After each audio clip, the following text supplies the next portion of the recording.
نفاق کے بارے میں چند باتیں سمجھ لیجیے جو اگرچہ پہلی بحث میں بہت آ چکی ہیں، لیکن آج پھر میں بتا دینا چاہتا ہوں۔ نفاق کی دو قسمیں، ایک وہ شخص جو شعوری طور پر دھوکہ دینے کے لیے ایمان لایا، وہ شروع ہی سے منافق ہے، ایک دن بھی اسے ایمان کی لذت نصیب ہوئی نہیں۔ سورہ آل عمران میں اس کی مثال موجود ہے، سازش کی، صبح کو ایمان لاؤ، شام کو مرتد ہو جانا، تاکہ یہ اسلام کی جو ساکھ بن گئی ہے، گڈ ول بن گئی ہے، یہ ختم ہو جائے۔ تو ظاہر بات ہے جیسے کہ فرمایا گیا سورہ مائدہ میں وَقَدْ دَخَلُوا بِالْكُفْرِ وَهُمْ قَدْ خَرَجُوا بِهِ، وہ کفر کے ساتھ ہی داخل ہوئے تھے اور کفر کے ساتھ ہی نکل گئے، ان پہ ایک لمحہ بھی ایمان حقیقی کا آیا ہی نہیں۔ یہ بہت کم لوگ تھے اس قسم کے منافق۔ اصل منافق جو وہ کون تھا؟ دعوت آئی، دعوت نے قبول، دل نے قبول کیا، بات ٹھیک ہے، صحیح بات ہے، چلو پیش قدمی کرو، لیکن تھے کم ہمت، بزدل، تھوڑ دلے۔ اب ظاہر بات ہے یہ دعوت تھی انقلابی دعوت، انقلابی دعوت میں تصادم کے مراحل آتے ہیں، اور وہاں جو ہے تکلیفیں، آزمائشیں، مصیبتیں، ایثار مال، بذل نفس، یہاں تک کہ وہ مرحلہ بھی آ سکتا ہے کہ نقد جان ہتھیلی پر رکھو اور میدان میں آ جاؤ۔ اب جو ذرا کمزور لوگ تھے ان کی ٹانگیں ذرا ہلنی شروع ہوئی، کپ کپی۔ پہلا مرحلہ یہ ہوا ان میں کہ انہوں نے اپنی قصور کو ماننا، ہم سے خطا ہو گئی، غلطی ہوئی۔ یہ سورہ توبہ میں پڑھ چکے ہیں، خلطوا عملا صالحا وآخر سیئا۔ اب یہ ہے کہ کسی وقت اچھے کام بھی کر رہے ہیں، کسی وقت کوئی برا کام بھی کر دیا، کبھی کوئی لبیک بھی کہہ دیا، کبھی کہیں کھسک گئے، لیکن اپنی غلطی مان لی کہ حضور ہم سے غلطی ہوئی، ہم کوئی جھوٹا بہانہ نہیں بناتے، آپ جو سزا چاہیں دے لیں، ہم حاضر ہیں۔ اس درجے کو کہیں گے ضعف ایمان، یہ نفاق نہیں ہے، ضعف ایمان۔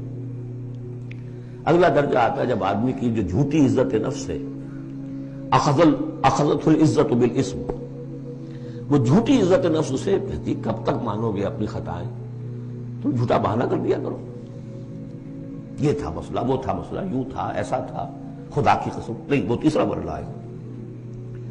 جھوٹا بہانہ جہاں شروع کیا نفاق شروع ہو گیا۔ لہذا منافقین کے ضمن میں ہمیشہ آپ کذب کذب کذب، اس کو ضرور دیکھیں۔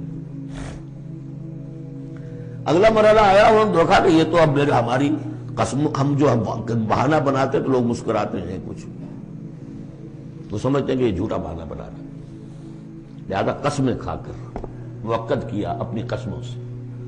یہ سیکنڈ سٹیج میں ٹی بی آ گئی، نفاق کی T B in second stage, جھوٹا بہانہ فرسٹ سٹیج، جھوٹی قسم سیکنڈ سٹیج۔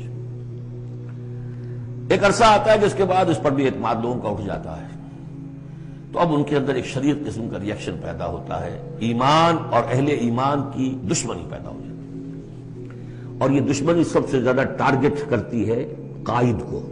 اس نے ہمارے لیے ساری مصیبت کھڑی کر دی، ہم آرام سے اپنے مدینے میں آباد تھے، رہ رہے تھے، یہ آ گیا، اس نے آ کر یہ سارا جو ہے معاملہ ہمارے لیے، بھائی کو بھائی سے جدا کر دیا، خاندانوں میں رفت پیدا کر دی۔ اب ہماری دوستیاں تھیں ان سے اوس اور خزرج کی دوستیاں تھیں، ان تمام یہودی قبائل سے ہمارے وہ سارے حلیفی تعلقات ٹوٹ گئے، تو وہ ساری دشمنی جو ہے اب یہ عداوت بن جاتی ہے اہل ایمان کی، اور خاص طور پر اہل ایمان کے قائد جو اس وقت کون تھے؟ محمد رسول اللہ۔ دس از دی تھرڈ سٹیج۔ یہ ٹی بی کی وہ تھرڈ سٹیج ہے جو پہلے کبھی ہو جاتی تھی تو ہم سمجھتے تھے کہ اب یہ لا علاج ہے۔ یہ ہے نفاق کی اصل حقیقت۔ اسی لیے اس وقت جو لوگ کسی تحریکی تصور سے آشنا ہی نہیں، انقلابی تصور دین ان کے سامنے آیا ہی نہیں، وہ منافق نہیں ہو سکتا، وہ ضعیف الایمان آدمی ہے۔ لیکن جو شخص ایک مرتبہ کسی تحریک کو، انقلابی تحریک کو قبول کر کے آگے آ جائے، اب وہ منافق ہو جائے گا اگر وہ ٹھیک نہیں چلتا ہے۔ یہ بات میری جو ہے آج پلے باندھ لیجئے۔ عام اس وقت مسلمان منافق نہیں، انہیں پتہ ہی نہیں کہ دین کا تصور یہ ہے، دین کا یہ مطلب ہے، مولویوں نے سمجھایا ہی نہیں۔ دین کا نام ہے نماز، روزہ، اور ليلۃ القدر مل گئی تو بیڑا پار، ساری زندگی کے سارے گناہ معاف۔ انہیں تو یہ تصور دیے گئے،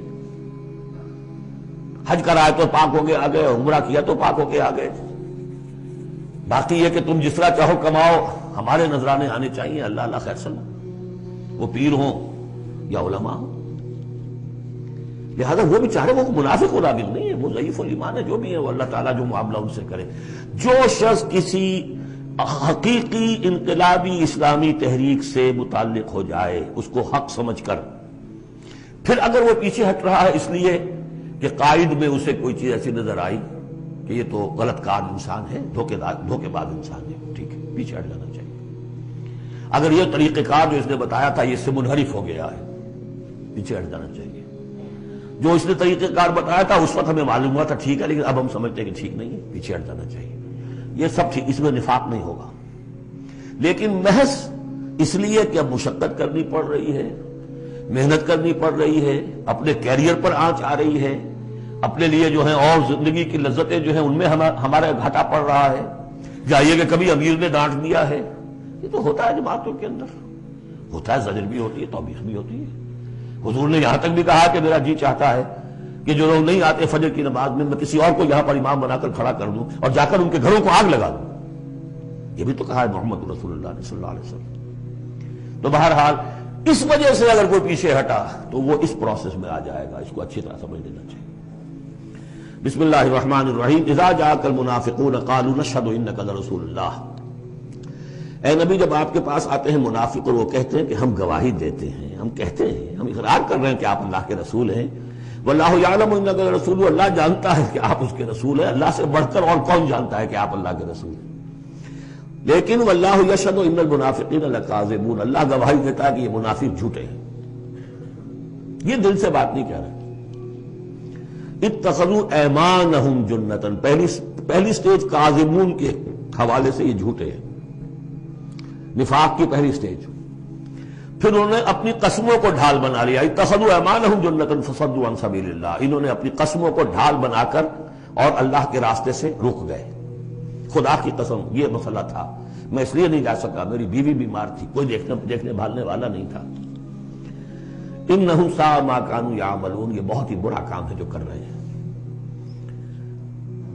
ذالک بانہم آمنوا ثم کفروا، یہ وہ لوگ ہیں جو ایمان لا کر کافر ہوئے ہیں، یہ وہ لوگ نہیں ہیں جو دھوکے ہی سے ایمان میں داخل ہوئے تھے۔ تھوڑی سی پونجی انہیں ملی تھی ایمان کی، آئے تھے، اس وقت بدنیت نہیں تھے، ان کی فطرت نے اپیل کیا تھا اس دعوت نے، لیکن اب جو پاؤں ان کے ہلے ہیں وہ انہیں کیا پتا تھا کہ یہ شہادت گاہ الفت میں قدم رکھنا ہے، لوگ آسان سمجھتے ہیں مسلمان ہونا، یہ تو انہیں معلوم نہیں تھا، یہ تو معلوم نہیں تھا۔ وَلَنَبْلُوَنَّكُمْ بِشَيْءٍ مِّنَ الْخَوْفِ وَالْجُوعِ وَنَقْصٍ مِّنَ الْأَمْوَالِ وَالْأَنفُسِ وَالثَّمَرَاتِ وَبَشِّرِ الصَّابِرِينَ، وہ تو بن گئے تھے مسلمان، جیسے آئے حضور، پورے اوس و خزرج کے قائدین ایمان لا چکے تھے، سارا قبیلہ لے آیا، ٹھیک ہو گیا، انہیں کیا پتا تھا کیا کچھ آ رہا ہے اس کے پیچھے۔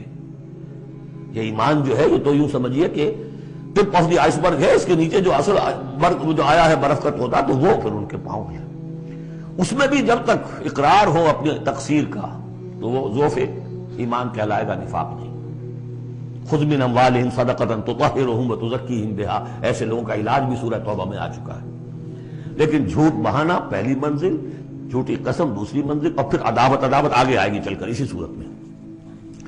ذالک بانہم آمنوا ثم کفروا، یہ اس لیے کہ ایمان لائے پھر کفر کیا۔ فطبع علی قلوبہم، اب اللہ نے ان کے دلوں پر مہر کر دی ہے۔ فہم لا یفقہون، اب یہ تفقہ حقیقی تفقہ سے خالی ہو چکے۔ وَإِذَا رَأَيْتَهُمْ تُعْجِبُكَ أَجْسَامُهُمْ، جب اے نبی آپ انہیں دیکھتے ہیں ان کے جسم آپ کو بڑے اچھے لگتے ہیں، بڑے تن و توش والے ہیں۔ وہی یقولوا تسمع لقولہم، جب وہ آپ سے بات کرتے ہیں تو آپ بڑے غور سے سنتے ہیں۔ چودھری لوگ جو ہوئے، سرمایہ دار بھی ہوئے، چودھری بھی ہوئے، تو ان کی حیثیت ہے تو آپ توجہ سے سنتے ہیں ان کی بات۔ کأنہم خشب مسندہ، اے نبی یہ تو ان سوکھی لکڑیوں کے مانند ہیں جو اپنے بل پر نہیں کھڑی ہوا کرتی، انہیں ٹیک لگا کر کھڑا کیا جاتا ہے۔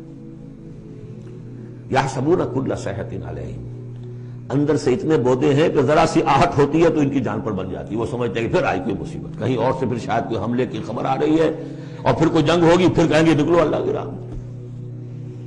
یحسبون کل صیحۃ علیہم، اپنے اوپر ہی سمجھتے ہیں ہر آہٹ کو۔ ہم العدو، یہ تیسری سٹیج ہے، یہ اب اصل دشمن یہ ہے۔ باہر کا دشمن جو آ رہا ہے ابو جہل لشکر لے کر یا ابو سفیان لشکر لے کر، وہ اتنا خطرناک نہیں جتنے کہ یہ ہے، یہ مارے آستین ہے، یہ اندر سے ڈنک مارنے والا۔ ہم العدو، اصل دشمن یہ ہے۔ فاحذرہم، ان سے بچ کر رہو، چوکس رہو، چوکنے رہو، چاہے معاف کرتے رہو، یہ بات دوسری ہے۔ حضرت مسیح کا قول آپ کو سنا چکا ہوں کہ فاختہ کے مانند بے ضرر، لیکن سانپ کے مانند ہوشیار رہو۔ سانپ چوکنا کتنا ہوتا، لیکن سانپ ضرر بھی پہنچا دیتا ہے۔ تم چوکنے تو ویسے رہو جیسے سانپ ہوتا ہے، بے ضرر ایسے رہو جیسے کہ فاختہ ہوتی ہے۔ حضور کی یہی شان تھی۔ جس نے آگے جھوٹی قدم کھائی، جھوٹا ٹھیک ہے بھائی جاؤ، ٹھیک ہے، مروت، شرافت، جس پر کہ پھر اللہ کی طرف سے گرفت بھی آ گئی۔ عفی اللہ عنک لما اذنت لہم، اللہ معاف کرے آپ کو، یا اللہ نے آپ کو معاف کر دیا، کیوں آپ نے ان کو اجازت دے دی؟ وَإِذَا قِيلَ لَهُمْ تَعَالَوْا قَاتَلَهُمُ اللَّهُ أَنَّىٰ يُؤْفَكُونَ، اللہ ان کو قتل کرے، گردن مارے اللہ ان کی، کہاں سے یہ پھرائے جا رہے ہیں؟ یعنی قسمت کی خوبی دیکھیے، ٹوٹی کہاں کمن، دو چار ہاتھ جب کہ لبے بام رہ گیا۔ محمد کا زمانہ نصیب ہوا صلی اللہ علیہ وسلم، ان کی دعوت پر لبیک کہنا نصیب ہو گیا، یہ نصیب اللہ اکبر لوٹنے کی جائے، لیکن کہاں سے یہ واپس پھرے، کس جگہ کمن ٹوٹی ہے؟ وَإِذَا قِيلَ لَهُمْ تَعَالَوْا يَسْتَغْفِرْ لَكُمْ رَسُولُ اللَّهُ، جب ان سے کہا جاتا آؤ بھائی غلطی مان لو اپنی، تو اللہ کے رسول تمہارے لیے استغفار کریں گے۔ تو رسول کی دشمنی تو ان کے دل میں بنی ہوئی ہے، کیسے آئیں؟ جب کہا جاتا آؤ تمہارے لیے اللہ کے رسول استغفار کریں گے اللہ سے، لَوَّوْا رُؤُوسَهُمْ، وہ اپنے سروں کو مٹکا، جی آئیں گے ٹھیک ہے ذرا میں بعد میں آؤں گا، وَرَأَيْتَهُمْ يَصُدُّونَ وَهُمْ مُسْتَكْبِرُونَ، اور آپ دیکھتے ہیں انہیں کہ وہ رک جاتے ہیں، آتے نہیں، تکبر ہے، مستکبرون۔ اب نبی کے سامنے جا کے روز اپنی خطاؤں کو ہم اعتراف کرتے رہے، ہماری بھی کوئی عزت نفس ہے؟ یہ کیا ہے جس وقت چاہا ہمیں ڈانٹ دیا؟ آخر یہ عزت نفس ہے ہماری بھی۔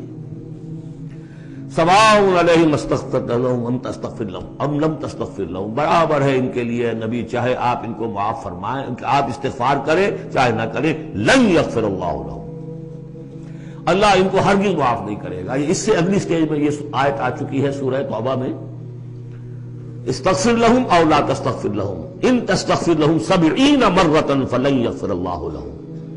اب اے نبی ان کے لیے تو چاہے آپ استغفار کریں چاہے نہ کریں، آپ 70 مرتبہ بھی استغفار کریں گے تب بھی اللہ ان کو معاف نہیں کرے گا۔ اور حضور کی مربت دیکھیے، حضور فرماتے ہیں کہ اگر مجھے یہ معلوم ہوتا کہ 70 سے زیادہ مرتبہ استغفار کرنے سے ان کی نجات ہو جائے گی تو میں 70 سے زیادہ مرتبہ استغفار کرتا، لیکن یہاں 70 مراد نہیں ہے، 70 سے مراد جتنی چاہے آپ استغفار کر لیں۔ ہم الذین، اب یہ عداوت کا جو ہے ان کا جو نقشہ ہے، یہ واقعات پیش کیے جا رہے ہیں۔ ایک غزوے سے واپسی پر دو مسلمانوں کی بیچ لڑائی ہو گئی، ایک مہاجر تھے اور ایک تھے انصاری۔ اب وہ پانی بھرنے پر کہیں، بلکہ ان کی بھی نہیں، ان کے خادموں کی لڑائی ہو گئی تھی۔ اس کو وہاں منافقوں نے اچھال دیا، مہاجرین اور انصار کا جھگڑا بنا دیا، اور کہا اس وقت آ کے عبداللہ ابن ابی نے، دیکھو تم نے اصل میں ہے انصار، اے مدینے والو، یثرب والو، تمہاری مثال تو وہی ہے جو کہتے ہیں کہ سمن کلبک یا کولوک، اپنے کتے کو کھلا پلا کے موٹا کرو کہ کبھی تمہیں کاٹے گا۔ تم نے ان کو جگہ دی، پناہ دی، کھلایا پلایا، اب یہ تمہارے سر کو آ رہے ہیں، غریبانوں کو آ رہے ہیں۔ خدا کی قسم اگر ہم اب مدینے پہنچ گئے تو ان ذلیلوں کو وہاں سے نکال باہر کریں گے۔ ان کی یہ جرات، انصاری کا خادم اور ایک مہاجر کا خادم لڑے ایک انصاری کے خادم سے، ہم نے پناہ دی، اپنے ٹکڑے کھلائے ان کو، اپنی جگہ دی، اور آج یہ ہمارے سروں کو آ رہے ہیں، ہمارے منہ کو آ رہے ہیں۔ یہ بکواس اس نے کی۔ وہاں موجود تھے ایک نوجوان زید بن ارقم، انہوں نے جا کے حضور کو بتا دیا۔ حضور نے بلایا، نہیں جی جھوٹ ختم، میں نے نہیں کہا، یہ چھوکرے نے پتہ نہیں کہاں سے سن لیا، یہ چھوکرا کیا ہے یہ، اور آپ اس کی بات مان رہے ہیں میرے معاملے میں؟ خاموش رہے حضور۔ پھر یہ آیات اتر گئی جس نے چھوکرے کو صحیح ثابت کیا کہ کہا انہوں نے یہ۔ تو حضور نے فرمایا کہ لڑکے کے کان نے غلط نہیں سنا تھا، لیکن ایک بات نوٹ کر لیجئے، ان معاملات میں بھی حضور کوئی اقدام نہیں کر سکے عبداللہ ابن ابی کے خلاف، یہ نوٹ کرنے کی بات ہے۔ یہ جو لوگ سمجھتے ہیں کہ مکمل سٹیٹ قائم ہو چکی تھی مدینے میں، فوراً حضور کے جاتے ہی بڑی حماقت کے اندر مبتلا ہے۔ یہ ضرور ہے کہ حضور کو وہاں ایک حیثیت حاصل ہو گئی، لیکن جو تصور ہمارا ہے اس زمانے میں سٹیٹ، ریاست میں کبھی یہ ہو سکتا ہے کہ فوج میں سے 1000 میں سے 300 بھاگ جائیں، ان سے کوئی باز پرس بھی نہ ہو بعد میں؟ Is it possible؟ آج کی جدید ریاست میں کہیں یہ ممکن ہے کہ آپ کہیں اور عدالت، کسی اور عدالت میں اپنا مقدمہ لے جائیں؟ محمد کی عدالت میں نہیں جانا جی، ہمیں تو یہودیوں کی عدالت میں جانا ہے۔ منافقین یہ کرتے تھے، کوئی پکڑ نہیں تھی۔ پکڑ کب شروع ہوئی ہے؟ فتح مکہ کے بعد۔ اب یہ اس کی خوش قسمتی تھی عبداللہ ابن ابی کہ اس سے پہلے یہ واصل جہنم ہو گیا خود ہی، ورنہ یہ کہ فتح مکہ کے بعد ریاست قائم ہوئی ہے۔ یہی وجہ ہے کہ اس کے بعد پھر جب جنگ کا اعلان ہوا ہے تو جو نہیں گئے ان سے باس پرس ہوئی ہے، حساب کتاب ہوا، اس سے پہلے نہیں۔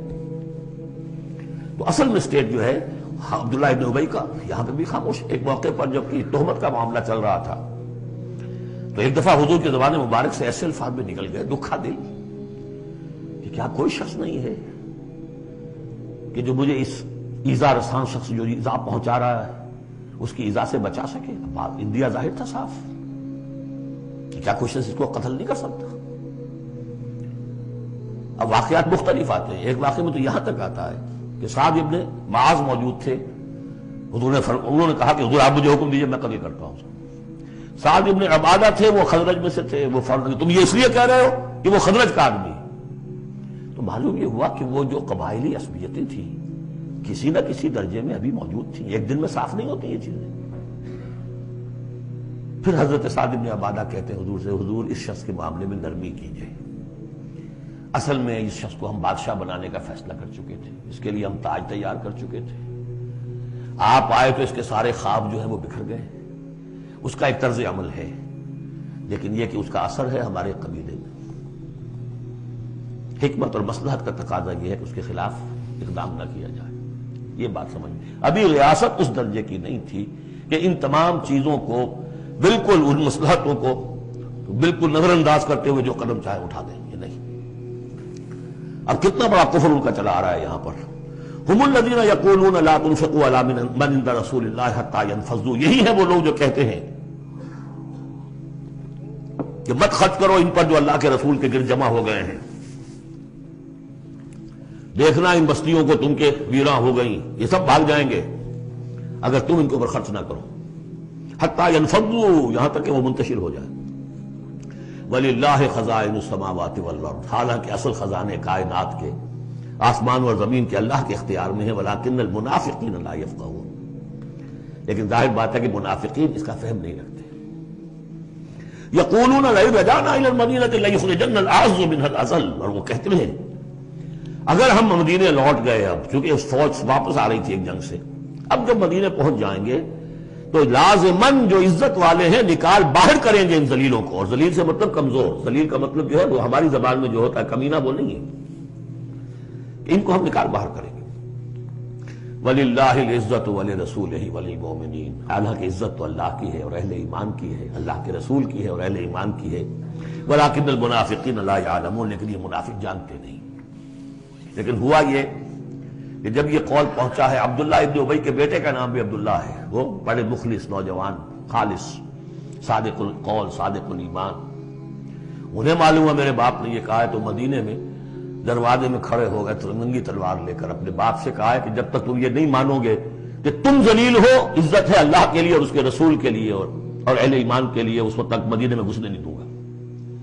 فریاد بھی کی، حضور سے بھی کہا، لیکن پھر کہنا پڑا اس کو کہ ہاں اللہ، اس کا رسول اور اہل ایمان عزت والے ہیں، ہم ذلیل ہیں، تب داخل ہوگی۔ یہ 8 آیات ہیں حقیقت ایمان، اس کی اصل بیماری، اس کی سٹیجز، پروگنوسس کہ کہاں تک یہ لے جا سکتی ہے بیماری کہ رسول کا استغفار بھی مفید نہ رہے، اور 3rd سٹیج دشمنی پیدا ہو گئی۔ اب اگلی 3 آیات جو دوسرے رکوع کی ہیں اس میں اس کا علاج ہے۔